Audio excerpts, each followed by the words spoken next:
Dans cette vidéo, je vais vous parler de la loi des mailles, qui est la loi qui va nous permettre de calculer les tensions électriques dans les circuits, quels qu'ils soient. Donc, on va regarder et la première des choses, c'est de s'apercevoir qu'on va travailler sur les mailles. Donc, comme la loi des nœuds, si vous savez pas ce que c'est un nœud, ça va être compliqué. La loi des mailles, si vous savez pas ce que c'est une maille, ça va être très compliqué. Donc, on va rappeler ce qu'est une maille. C'est une partie du circuit fermée, c'est-à-dire une partie du circuit où je reviens au même point. Donc là, il n'y a qu'une seule maille dans ce circuit, parce qu'il n'y a qu'une seule boucle fermée. Donc, je vais partir du point A, la maille serait A, B, M, A. Donc, ou alors, je peux partir d'un point M, A, B, M. L'important, c'est de revenir au même point. D'ailleurs, c'est ce que j'ai mis ici comme maille. Donc, la loi des mailles, qu'est-ce qu'elle nous dit? Dans une maille, la somme algébrique des tensions rencontrées est nulle. Donc, algébrique, toujours une somme algébrique, c'est-à-dire que les tensions peuvent être positives ou négatives. Et ça va être d'ailleurs toute la subtilité. Donc, on va essayer d'appliquer cette loi des mailles dans ce circuit, dans cette maille. Il nous faut un sens de parcours, donc repérer la maille avec le sens de parcours. Il suffit de suivre les lettres dans le sens où elles sont écrites. Donc, on va partir du point M, donc le point de départ, c'est le point M. On va partir du point M, aller au point A, ensuite aller au point B, ensuite revenir au point M. Donc, voilà notre sens de parcours. Et j'aurais pu partir dans l'autre sens. Donc là, c'est M, A, B, M. Mais j'aurais pu partir du point M, faire B, A, M. L'important, c'est de choisir un sens et de s'y tenir. Parce qu'on aura une formule qui va être très légèrement différente au départ, qui aboutira à la même formule à la fin après transformation. Mais pour l'instant, on va donc choisir un sens. Donc j'ai choisi un sens, et je dis que, donc on va lire la remarque, les tensions dont les flèches sont dans le sens de parcours de la maille sont additionnées. Les autres sont soustraites. Ça veut dire quoi? Ça veut dire que quand je vais aller du point M au point A, remarquez que ce point n'est pas noté, et c'est normal, il n'y a rien, donc il n'y avait pas d'utilité de mettre un nom de point ici. Si j'avais eu une lettre, je serais quand même allé à ce point. Donc ça fait M au point A. Je rencontre la tension UAM, et cette tension UAM, eh bien, la flèche est bien dans le sens de parcours de ma boucle. Moi, je me remonte, je passe du point M au point A. Donc c'est le même sens de parcours. Du coup, j'ai noté UAM, sous-entendu plus UAM. Ensuite, je continue à tourner, et je passe du point A au point B, et je vois que je rencontre la tension UAB, mais la flèche de la tension UAB est dans le sens contraire à mon sens de déplacement. Donc, je vais noter UAB, mais moins UAB, parce que la flèche est opposée au sens de rotation. Moi, je fais M, A, B. Donc, la flèche UAB qui est vers la gauche, moi, je vais de la droite de A vers B. Donc, je mets un moins, UAB. Et enfin, je rencontre, pour aller de B à M, revenir au point M, je rencontre la tension UBM. La tension UBM est dans le sens inverse au sens de parcours. Quand je vais de B à M, je vais vers le bas, alors que la flèche est vers le haut. Donc je marque moins UBM. Donc ça fait UAM moins UAB moins UBM égale 0, vu que la somme des tensions algébriques est nulle.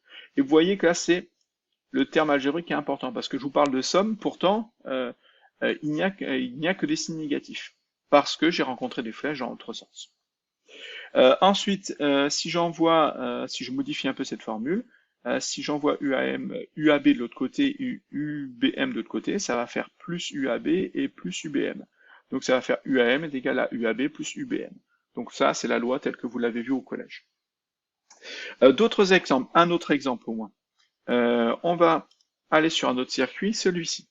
Donc, première des choses, pour utiliser la loi des mailles, il faut noter des points du circuit. Si je note pas les points du circuit, eh ben, je vais être embêté. Je ne peux pas parler de mailles si je ne peux pas décrire des mailles si je n'ai pas de points du circuit. Donc ici, j'ai trois mailles. J'ai la maille ABCF, j'ai la maille ABDEA,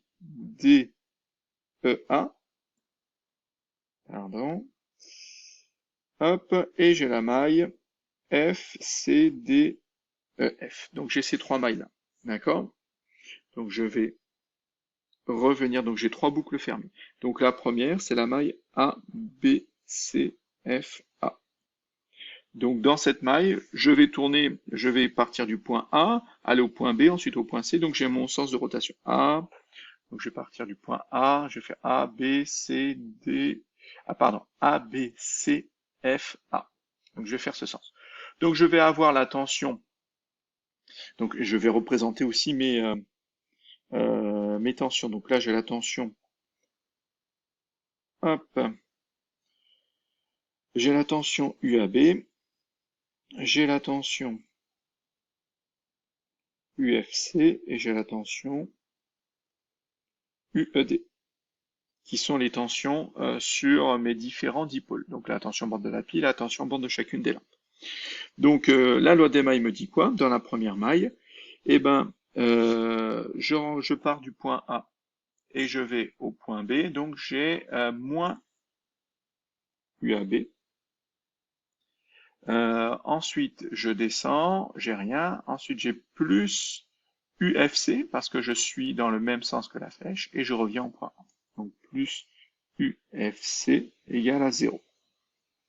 Donc là, si je modifie un peu, ça fait UFC est égal à UAB. Donc voilà pour cette loi des mailles dans cette première maille. Mais il y a aussi d'autres mailles et donc je peux l'appliquer un peu partout. Je vais maintenant m'intéresser à cette maille là, la grande maille, celle qui fait tout le tour. Donc, je vais dire que c'est la maille donc A, B, D, E, A, et je vais tourner dans ce sens.